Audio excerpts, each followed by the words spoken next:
محرم کے مہینے میں عموماً جو ہیں وہ سنی اور شیعہ بھائیوں کے درمیان جو ڈیبیٹس ہوتی ہیں، ڈسکشنز ہوتی ہیں، تو وہ جو ہیں اہل سنت ہیں وہ اہل تشیع بھائیوں کو رافضی کہہ رہے ہوتے ہیں، اور جو اہل تشیع ہیں وہ اہل سنت میں ان کو نازبی، خارجی، یزیدی کہتے ہیں۔ تو یہ جو اصطلاح ہیں یہ آپس کے ٹسل میں ہی ڈیوائز ہو گئی ہیں یا یہ واقعتاً کوئی پیچھے سے اس کا دیکھیں اصطلاح تو اپنی اصل میں موجود ہے، لیکن اس کی امپلیمنٹیشن جو ہے نا وہ غلط ہو رہی ہوتی ہے، اپنے مقاصد کے لیے، پیٹ کے لیے ہو رہا ہے سب کچھ۔ ناسبیت کی اصطلاح شروع سے موجود ہے، رافضیت کی شروع سے موجود ہے۔ نسب عربی زبان میں کہتے ہیں کھڑا کرنے کو۔ ناسبی وہ لوگ ہیں جو سیدنا علی کے مخالفین تھے، ٹاپ آف دا لسٹ اس میں خوارج تھے، جو بغض رکھنے والے تھے، یا اہل صفین۔ اہل جمل کو میں نہیں کہتا کیونکہ اہل جمل تو بیک فوٹ پہ چلے گئے تھے۔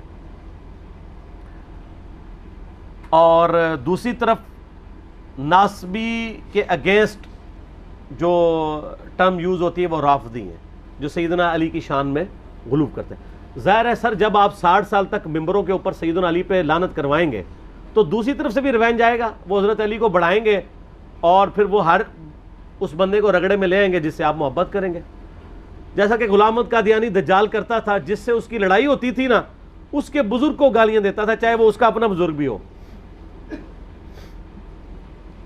یعنی مجھے بتائیں، اگر ہمارا عیسائیوں سے دشمنی ہوگی تو کیا ہم حضرت عیسیٰ کی توہین شروع کر دیں گے؟ لیکن قادیانی چونکہ اس کا ذہنی توازن ٹھیک نہیں تھا، وہ یہی کام کرتا تھا۔ میں نے پچھلے دنوں میرا جو ایک کلپ چڑھا ہے غلام احمد قادیانی یزیدی، اس میں نے حسین ابن علی کی جو اس نے گستاخیاں کی ہیں وہ دکھائی ہیں۔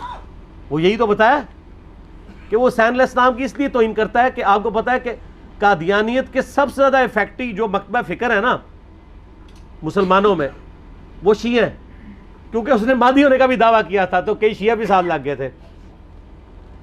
اور دوسرے نمبر پہ عیسائی ہیں، کیونکہ اس نے مسیح موعود ہونے کا دعویٰ کیا تھا، تو اس لیے وہ حضرت عیسیٰ کی بھی توہین کرتا ہے اور حضرت حسین کی بھی۔ کیوں؟ کاؤنٹر نیریٹو قادیانیت کے خلاف جب کھڑا ہوا ہے نا تو شیعہ نے اور عیسائیوں نے زیادہ مخالفت کی، کیونکہ ان کی پبلک جا رہی تھی۔ تو انہوں نے کہا اچھا اب ان مولویوں کو نیچا کرنے کا طریقہ ہے کہ حضرت حسین کو نعوذ باللہ وہ الفاظ استعمال کرو جو میں نے ویڈیو میں ریکارڈ کرا کے ایچ ڈی کیمرے میں دکھا دیے ہیں۔ بس عقل مندوں کے لیے صرف دکھانا ہی ہوتا ہے، بس ایک دفعہ دیکھ لیا، آپ خود فیصلہ کر لیں، کانٹیکسٹ کے ساتھ ہے۔ تو یہاں پہ بھی یہی ہوتا ہے کہ وہ نام رکھے میں۔ اس کی اصل وہ حدیث ہے جو فضائل صحابہ میں دو اوپر تلے روایتیں ہیں کہ سیدنا علی سے موقوفاً روایت ہے کہ میری وجہ سے دو فرقے گمراہ ہوں گے، ایک میری محبت میں غلو کر کے اور ایک میری دشمنی میں، اور میری وجہ سے دو فرقے دوزخ میں جائیں گے، ایک میری محبت میں غلو کر کے ایک میری دشمنی میں۔ اس میں مرفوع حدیث بھی ہیں سنن طبرانی میں، لیکن وہ ضعیف ہے، لیکن یہ موقوفاً روایتیں صحیح ہیں اور ظاہر نبی الاسلام کے بتانے پہ ہی محمول ہیں۔ تو سیدنا علی کی محبت میں غلو کرنے والے رافضی اور ان سے دشمنی میں غلو کرنے والے ناصبی۔ یہ حقیقت ہے کہ ناصبیوں کی اکثریت اہل سنت میں ہے اور رافضیوں کی اکثریت اہل تشیع میں ہے۔ یہ تو آؤٹ آف کوسچن ہے، اس میں کوئی شک نہیں ہے۔ باقی ایک خالی نام رکھنے کے لیے آپ کسی کو کہہ دیں، نجدی کہہ دیں، وہابی کہہ دیں، بدعتی کہہ دیں، ٹھیک ہے جی، بد مذہب کہہ دیں، رافضی کہہ دیں، ناسبی کہہ دیں، یزیدی، وہ ایک علیحدہ بات ہے۔ لیکن حقیقت یہ ہے کہ جہاں پہ موجود ہے ان کو اپنی اپنی اصلاح کرنی چاہیے۔ سنیوں کا کام ہے کہ ایک ٹکٹ میں دو مزے نہ کریں، اپنے اندر جو ناسبی ہیں ان کو جوتے مار کے باہر نکالیں، اعلان برات کریں۔ ہمارے جیل میں بہت بڑا ناسبی تھا، فیض عالم صدیقی، قتل ہو گیا تھا، 80s کی بات ہے۔ آج تک اہل حدیث اس کو ڈس آن بھی کرتے ہیں، اس کے مضامین بھی چھاپتے ہیں، اور وہ مضامین بھی وہ جو اہل بیت کے خلاف لکھے ہوئے ہیں۔ تو ایک ٹکٹ میں دو مزے تو نہیں ہوتے۔ دوسری طرف شیعہ ہیں اور ان کے اندر جو رافضی خبیث گھسے ہوئے ہیں، جو کہ شیخین کے اوپر تبرہ کرتے ہیں، روڈ لینگویج استعمال کرتے ہیں، وہ ان کو اس طریقے سے کنڈیم کرنے کے لیے بھی تیار نہیں ہوتے ہیں، ایک ٹکٹ میں دو مزے کر رہے ہوتے ہیں۔ اب تھوڑی چینج آئی ہے، لوگ کرنا شروع ہیں، لیکن یہ دراڑیں اسی وقت فیل ہوں گی جب شیعہ رافضیوں کی صفائی کریں اپنی صفوں سے اور سنی ناسبیوں کی صفائی کریں۔ صرف کہہ لینے سے کافی نہیں ہے کام کہ نہیں جی ہمارا تو کام تھا، ہم نے بس کہہ دیا۔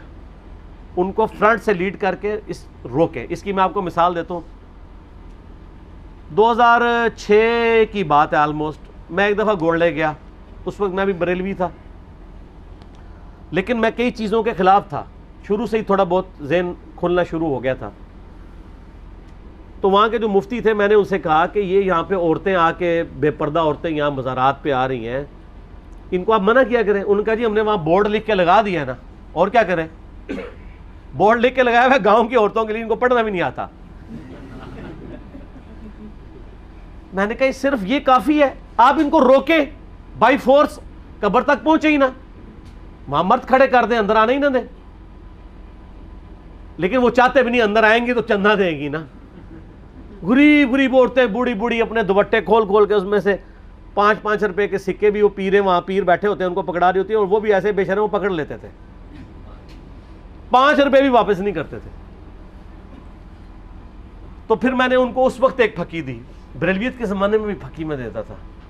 میں نے کہا جی مجھے بتائیں، اگر یہاں پہ کوئی بندہ آ کے آپ کے جو قبر میں دفن شدہ بزرگ ہیں ان کو گالیاں نکالنی شروع کر دے، تو پھر آپ ایک وہاں پلے بورڈ ہی لگائیں گے کہ بزرگوں کو گالیاں دینا منع ہے، یا روکیں گے؟ کہتا ہے جی ایسی کی تیسی روکیں گے.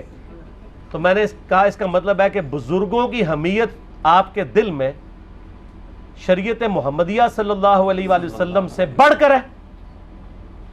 تو اس کا جواب اس مفتی کے پاس کوئی نہیں تھا، نہ کسی اور مفتی کے پاس ہوگا، اور یہ حقیقت ہے. ان کو اپنے باب عزیز ہے. اتخذوا احبارهم ورهبانهم اربابا من دون اللہ، انہوں نے اپنے بزرگوں اور جوگیوں کو رب مان لیا اللہ کو چھوڑ کے. یہود و نصارہ والی خرابیاں اس امت میں بھی آئی ہیں، بخاری مسلم میں حدیث ہے. تو میں وہی خرابیاں پیدا ہوں گی جو اگلوں میں پیدا ہوئی تھی، قدم با قدم، بالشت بر بالشت، حتیٰ کہ ان میں سے کوئی گوہ کے سراغ میں داخل ہوا تم بھی یہی کام کرو گے. صحابہ نے پوچھا یہ اگلے لوگوں سے مراد یہود و نصارہ ہے؟ آپ نے فرمایا وہ مراد نہیں تو اور کون سے لوگ مراد ہیں؟ تو آپ صلی اللہ علیہ وآلہ وسلم نے پہلی پریڈکشن فرما دی تھی. ٹھیک ہو گیا جی.